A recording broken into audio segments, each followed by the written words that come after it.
Maharashtra today 24 news सत्य परिस्थितीचा सविस्तर आढावा। 26 मे रोजी मूर्तिजापूर तालुक्यातील शेतकऱ्यांनी नाफेड खरेदी केंद्रावर तूर विक्रीसाठी एकच गर्दी केल्याने जुना बाजार समिती आवारात असलेल्या नाफेड खरेदी केंद्रावर वाहनांची रीख लागली होती। संध्याकाळी पावसाने जोरदार हजेरी लावल्याने अनेक शेतकऱ्यांच्या वाहनात असलेला माल भिजला।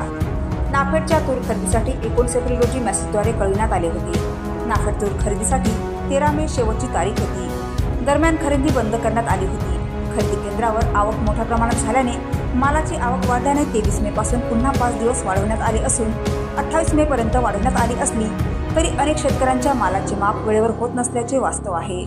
सोमवारी संध्याकाळी पावसाने हजेरी लावल्याने शेतकऱ्यांच्या वाहनातील माल भिजला आहे। वेळेवर माप झाले नाही व वाहनाचे भाडे दुप्पट झाल्याने शेतकऱ्यांना आर्थिक भूदंड सहन करावा लागत आहे। आतापर्यंत 927 शेतकऱ्यांनी तूर विक्रीसाठी नोंदी केल्या आहेत। 429 शेतकऱ्यांनी आपला माल विक्रीसाठी आणला आहे। आतापर्यंत 6584 क्विंटल तूर खरेदी करण्यात आली आहे। अचानक 1000 रुपये दराने तुरीचा भाव पडल्याने व नाफेडकडून 7550 या हमीभावात तूर खरेदी केले जात असल्याने शेतकऱ्यांनी आपला मोर्चा नाफेडकडे वळविल्याने नाफेड केंद्रावर शेतकऱ्यांनी प्रचंड गर्दी केली। या नाफेड खरेदी केंद्रावर शेतकऱ्यांच्या मालाची खरेदी व काटा वेळेवर होत नसल्याच्या तक्रारी शेतकऱ्यांनी केल्या आहेत। याबाबत अधिक माहिती जाणून घेण्याचा प्रयत्न केला असता आम्ही संध्याकाळी 7 वाजेपर्यंत शेतकऱ्यांच्या मालाचा काटा केला। हिशोब जुळवणे, शेतकऱ्यांच्या प्रत्येक खात्याला QR कोड लावणे या नवीन प्रणालीमुळे थोडा वेळ लागत आहे। त्यातही वारंवार वीज पुरवठा खंडित झाल्याने पोती शिवायला अडचण येत होती। पावसाळी वातावरण असल्याने शेतकऱ्यांनी आपला माल भिजणार नाही अशा सोयीने माल विक्रीसाठी येण्याच्या सूचना दिल्या होत्या, असे संस्थेचे व्यवस्थापक धीरज मुळे यांचे म्हणणे आहे। प्रतिनिधी दीपक थोरात, महाराष्ट्र टुडे 24 न्यूज, मूर्तिजापूर। सकाळी 10 वाजतापासून आम्ही इथं उपस्थित आहोत। 10 वाजतापासून आमचा माल मोजतो करून आता 40-50 कट्टे राहिलेले आहेत। 6 वाजता यांनी बंद केलं, संध्याकाळचे 6 वाजलेले आहेत। तर तुम्ही विचार करा सर, गाडी भाडे आम्हाला 1000चे 2-2 हजार रुपये मागून राहिले, मग आम्ही पैसे कुठून द्यायचे यांना? मार्केटचा आणि हा भाव आम्हाला सारखाच पडला तर मग आम्ही करायचं काय?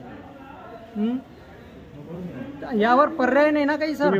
वाहन भाड्याने आणले सकाळपासून वाहनावाले आमच्यापासून डबल पैसे घेत आहेत। त्यात इथं ॲडजस्टमेंट करावं लागते। तर मग आता कास्तकारांना काय करायचं? 28 तारीखच या महाराष्ट्र शासनाने यांना तुरीच्या खरेदीसाठी नाफेडच्या तुरीची खरेदीसाठी 28 तारीख लास्ट दिलेली आहे। आणि आज कास्तकाराचे या ठिकाणी सकाळपासून येऊन बसलेले आहेत आणि बसल्यानंतर 2 दिवस आता त्यांना वेळ आहे। कास्तकारांकडे भरपूर आज माल आहे तुरीचा।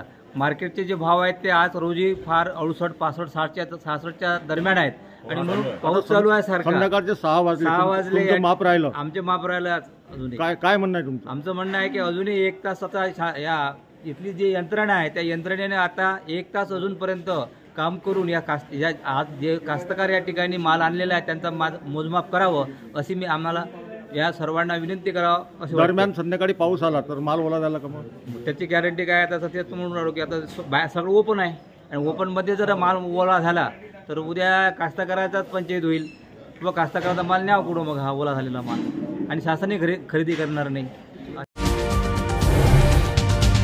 आजच महाराष्ट्र टुडे 24 न्यूजला सबस्क्राईब करा आणि सत्य परिस्थितीचा सविस्तर आढावा पहा।